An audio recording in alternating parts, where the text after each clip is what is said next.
shocked with the news about the Nice lorry that had killed something like 80 people. 80 people, my goodness.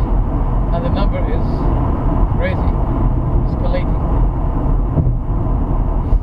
Something like 200 wounded people.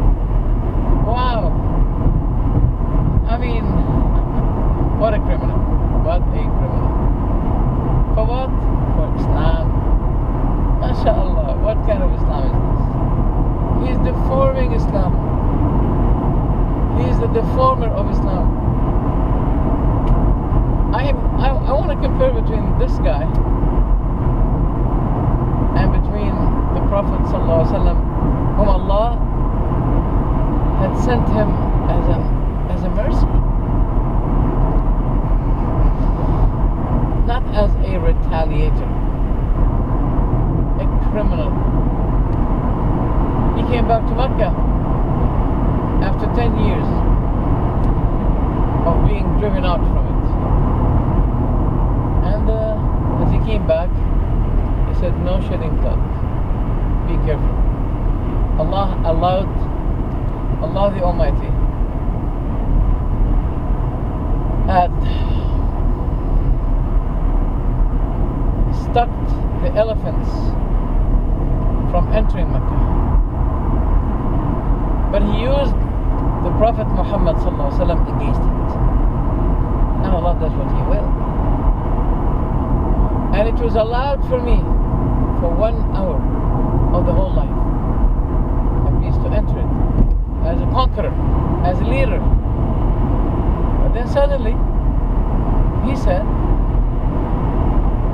whoever entered the house of Abu Sufyan, and he was the leader of all wars against the Muslims.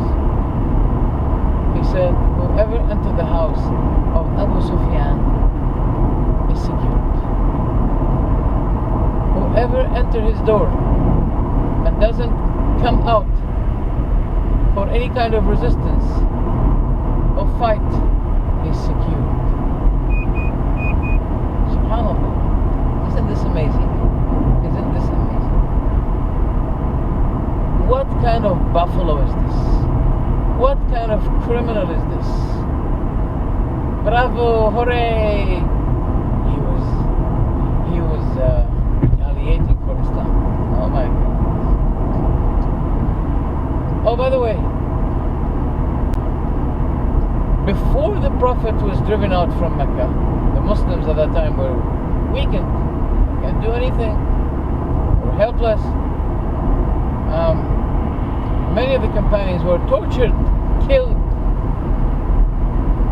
right? And history does not record any incident where the Prophet ﷺ ordered any of his companions at the early time of his prophethood in Mecca. He never ordered anyone to kill any of those pagan people. Not even one incident. What does this mean? It means the absolute obedience to the Prophet's order. So when he said be patient, that means be patient. When Allah said establish prayer and consider the matter of worship now, they were adhering to this. What happens to them? Oh, so why he was patient? Why he ordered his companions to be patient? There's something important here. What is it?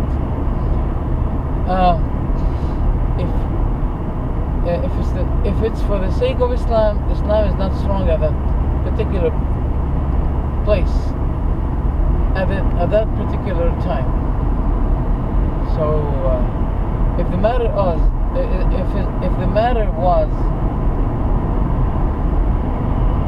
to wait until Islam becomes stronger, so we understand why the Prophet was patient, why the Prophet ordered his companions to be patient. It's not only the matter of, since we cannot do anything, since we're weak, don't do anything, or I'm afraid. that I may be attacked. No, no, no, no. No. The Prophet is brave. His companions are brave. And by the way, they were asking the Prophet, why don't you ask Allah to support us? Don't you see the situation we're facing? Can't you do something, O Prophet? Can't you ask Allah for us? And the Prophet was doing nothing but a smile, an angry kind of smile. And he said, you are hastening the issues. As for those who have preceded you, that means the nations before you, they used to be persecuted to the extent that the person will be cut into two pieces just to return to revert from Islam, and that had never backing him off from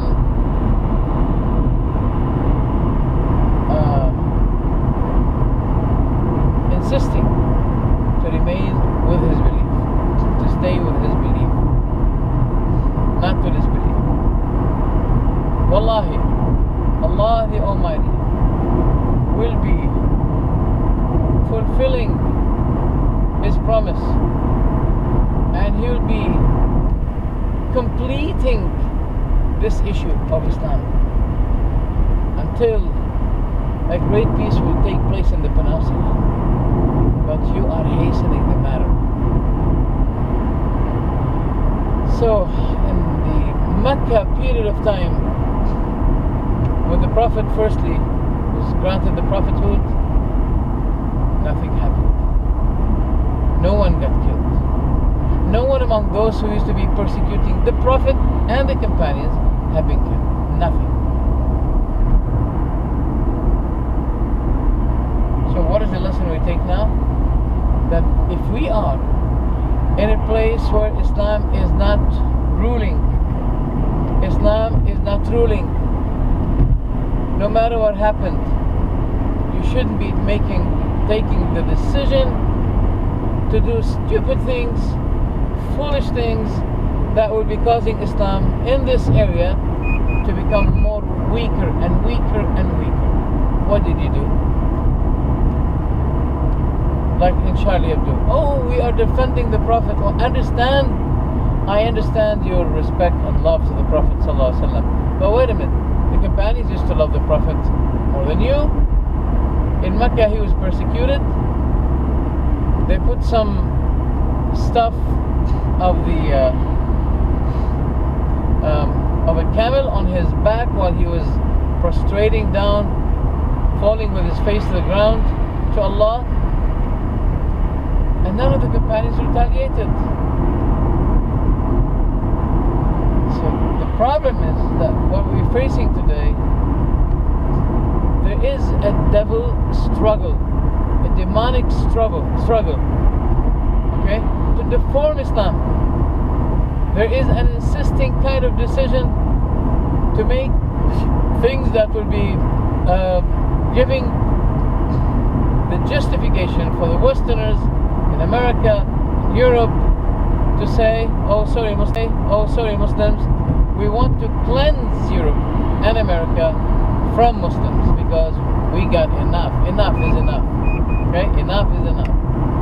So we've had enough of this terrorism, which is, in a matter of fact, to me, I believe it is a matter of set up that is managed and processed in a very mean way. But that doesn't matter. That doesn't shackle the creator of the whole world, okay, from executing his command. That Islam someday will be, and that this is what may be causing people to do these things, because they're afraid that Islam is coming. But can they do something to at least shackle it? No, no matter what they do. The problem is us. The problem is our ignorance. Okay? We don't understand. What are we supposed to be doing when we are in a non-Muslim country? What are we supposed to do? Kill? Betray? Mud? Their houses? Supermarket? Having sex with their women because they are concubines? Supermarket? This is spoils of war?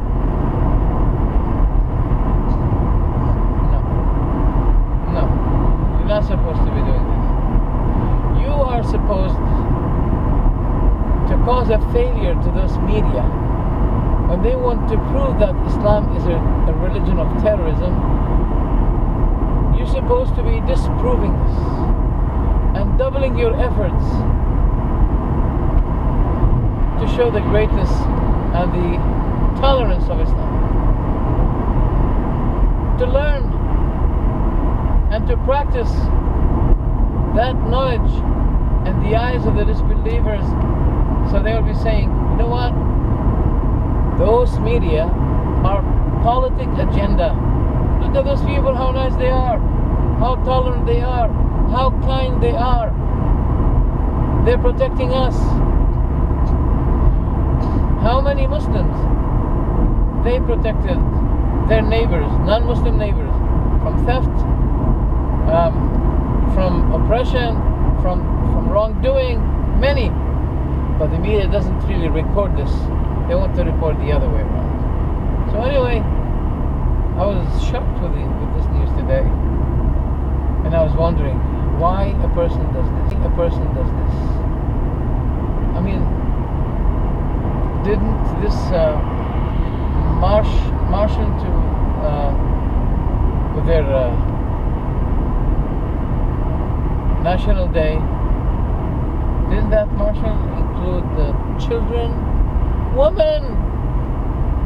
And the Prophet said, according to Bukhari, do not kill women, do not kill children, do not kill women, do not kill children. Didn't he say that? Yes.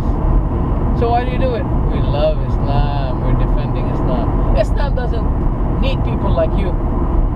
Are you defending or deforming?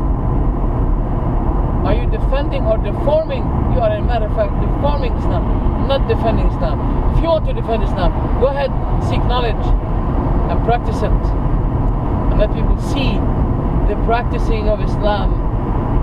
The companions used to be a Quran walking amongst people. Are you so? Are you like this? You're not like this. No. This is shaitan behavior. And most of those people, either they're sick, or they are vulnerable, they are ignorant, at the same time they are filled with hatred. They just want to retaliate. The Prophet's principle and goal in life was not to retaliate. He was a good news giver and warner, yes, but he was merciful. He was sent as an act of mercy, not to be a retaliating driver to hell, just like what people do today. 80 people. Wallahi, I swear by Allah, I don't dare to kill a spider, small spider. When I see it, I say to it, go in peace. Or an ant, I don't like it. How much more having a truck, lorry, killing people everywhere. 80 people, ya zalim nafsak. What a wrongdoer. What a wrongdoer. How will you be meeting Allah the day of judgment? Wallahi, even if they are kuffar, disbelievers. You know, the Prophet said that the supplication of the wronged kafir is heard. His kafir means disbeliever. His disbelief is against himself. but his supplication against a Muslim who wronged him will be heard by Allah. This is Islam.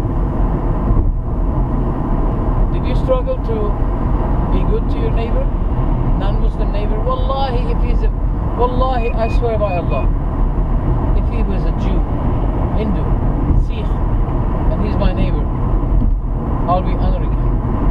I'll be hosting him. I'll be sending him some of the food I make. Why? This is what Islam taught me. This is what the Prophet taught me. Abdullah ibn Amr,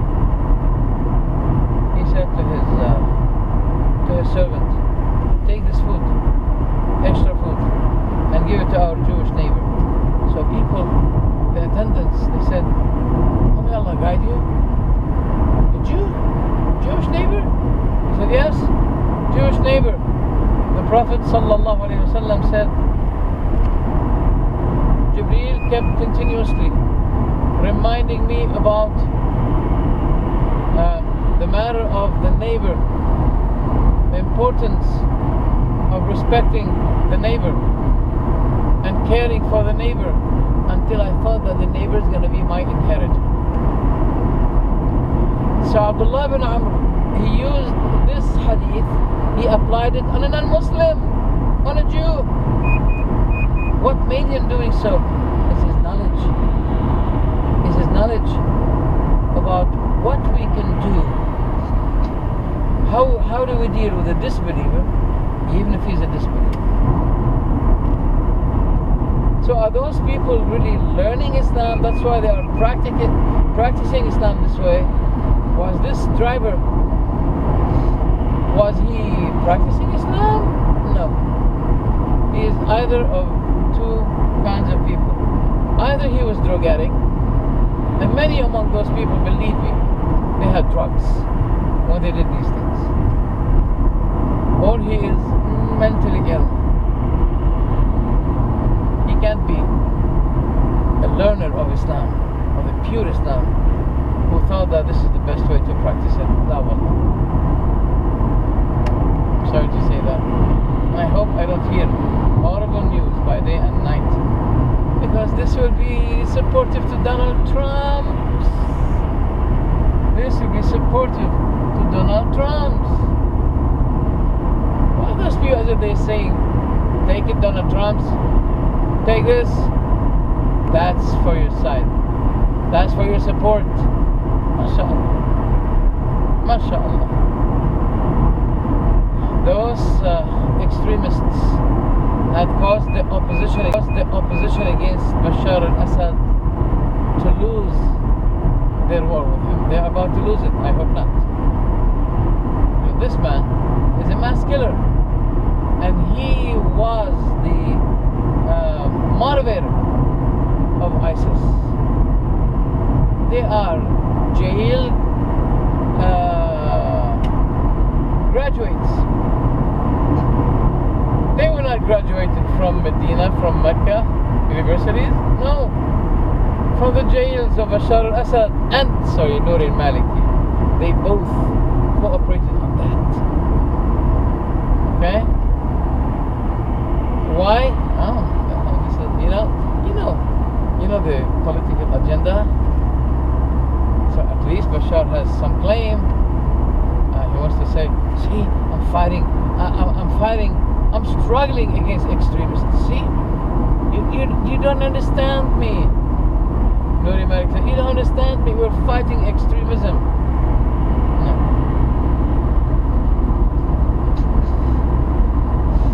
So this is not Islam. I ask Allah subhanahu wa ta'ala to expose those who work on these issues, which we can say by day and night. Now it's increasing. These incidents are increasing. It is not something coincidental. I believe it's a setup, and we will see. If not here in this life, on the day of judgment, there is no treachery, there is no betrayal, there is no assassination, but Allah will be exposing it on the day of judgment.